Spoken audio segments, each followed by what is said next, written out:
В Душанбе начали подготовку к юбилейной консультативной встрече лидеров стран Центральной Азии. Число выдворенных мигрантов из Москвы в 2022 году увеличилось вдвое. В Турции жертвами наводнения стали 14 человек. Сирия признает новые российские границы. В Польше задержали подозреваемых в шпионаже на Россию. Душанбе начал готовиться к проведению встречи лидеров стран Центральной Азии. МИД Таджикистана сообщает, что пятая юбилейная консультативная встреча глав государств региона пройдет в Душанбе 14-15 сентября 2023 года. В эти дни в столице республики также запланировано проведение очередного заседания Совета глав государств, учредителей Международного фонда спасения Арала. В работе саммитов ожидается участие президента Казахстана, Кыргызстана, Туркменистана и Узбекистана. Для комплексной подготовки работы саммитов учрежден Организационный комитет во главе с премьер-министром республики Кахыром Расулзода, в состав которого входят руководители всех министерств и ведомств. Также в Министерстве иностранных дел функционирует секретариат саммитов.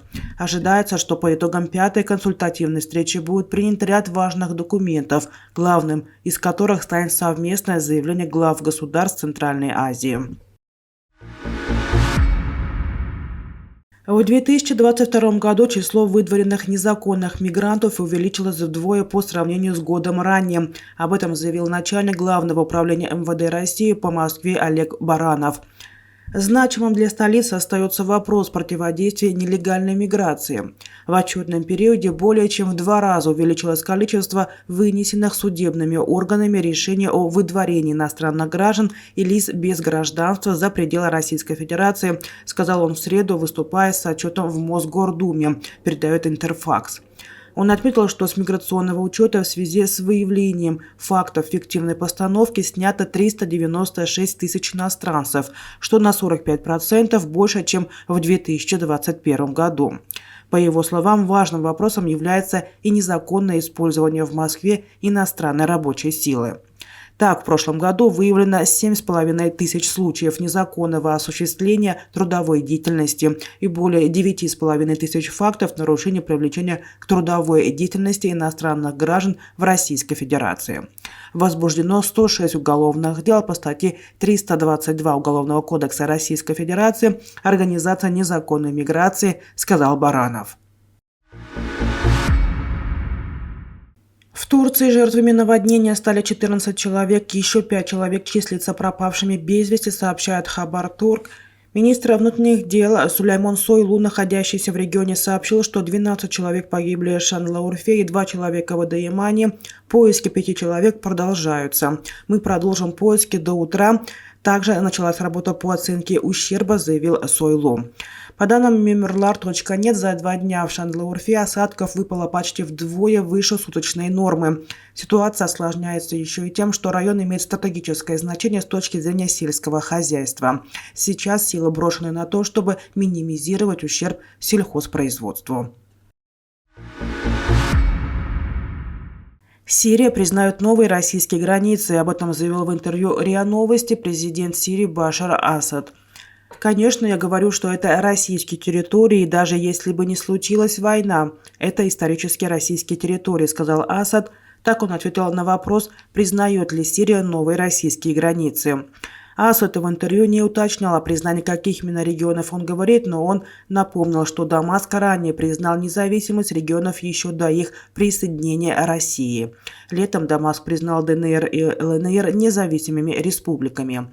Осенью Российская Федерация присоединила ДНР, ЛНР, Запорожскую и Херсонские области. Этот вопрос для нас ясен с самого начала, и мы не будем колебаться в своей позиции. Позиция Сирии четкая и в то же время решительная. У нас есть убежденность по этому вопросу не только ради дружбы с Россией, но и потому, что это территория России, сказал президент Сирии. Эта позиция, по словам главы государства, основана на исторических фактах. Башар Асад накануне 15 марта провел в Москве переговоры с президентом Российской Федерации Владимиром Путиным.